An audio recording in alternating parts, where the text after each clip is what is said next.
Good day, this is James, my PE exam. Thanks for joining me. So, another way of considering exercise intensity, and make no mistake, we are considering exercise intensity. We've already looked, of course, at heart rate ranges, but another word is to quite literally ask the performer, ask them to perceive what their level of intensity actually is and report it back to you. And on that basis, we have something called the Borg Scale. Now, it was kind of a Swedish development in the early 70s, and it came up with the concept of the RPE. And I'm going to define this for you now. It is the rate of perceived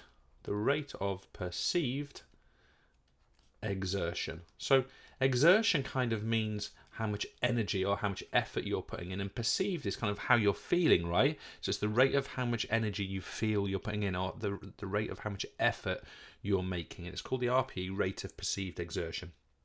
And basically what you can see here is we've got a scale that goes from 6 all the way down, or up I suppose in reality, to 20. I had to change my colour there.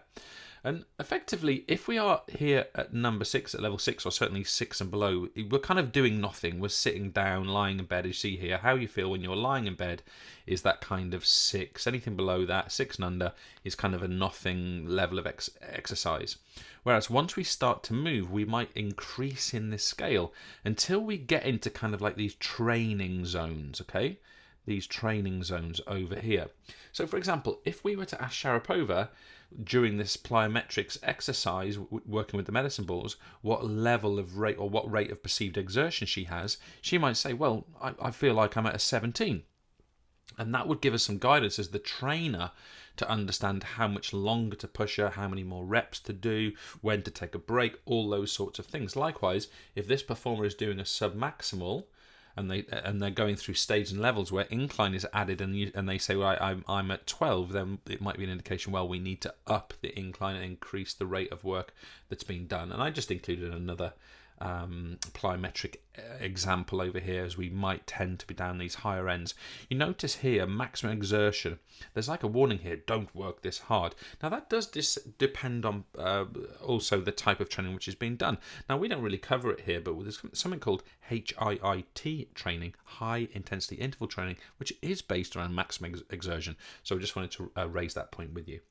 One other thing I wanted to mention, which I think is kind of a nice way to summarize our last few experiences, is that if we take an RPE, and on average, if we multiply it by 10, we should get approximately the heart rate that the person is experiencing in beats per minute. So I said here, if Sharapova reported that she was at level 17 over here, if we multiplied that by 10, we would therefore be expecting her to be at a heart rate of around about 170 BPM. So therefore, we can also use it as a direct indicator. Are we in that correct zone, the heart rate zone that we want to be in? But I do want to again repeat that this is based on perception. Okay, so it's an interpretation by the individual, therefore it's not a direct measure, and is scientifically questionable therefore, because it's not a direct measure. And I encourage you to think about it like that, but it is indeed a very useful tool. Thanks very much.